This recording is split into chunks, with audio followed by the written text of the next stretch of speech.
तर विधान परिषद निवडणुकीमध्ये अंबादास दानवे यांच्यासाठी काँग्रेसनं अखेरच्या क्षणी सशर्त माघार घेतली। पुढची विधान परिषद आणि राज्यसभेची जागा काँग्रेसला मिळावी अशी मागणी काँग्रेसनं ठाकरेंपुढे ठेवल्याची माहिती मिळते आणि याच पार्श्वभूमीवर खासदार संजय राऊत यांनी प्रतिक्रिया दिली आहे। राज्यसभा निवडणुकीला 550 दिवस बाकी आहेत। 2 वर्षांनी काय करायचं ते 2 वर्षांनी पाहू असं राऊतांनी म्हटलंय। तर राऊतांच्या या वक्तव्यावर भाजपनं खोचक टोला दिलाय। 2 वर्षांनी काय करायचं 2 वर्षांनी पाहू ना। 550 दिवस आहेत अजून।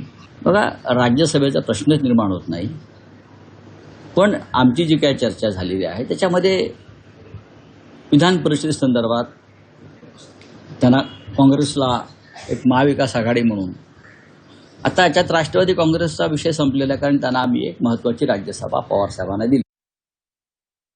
राज्यसभेच्या निवडणुकीला 550 दिवस आहेत असं सांगून संजय राऊत आता आपला उरलेला एक दिवस मोजत आहेत।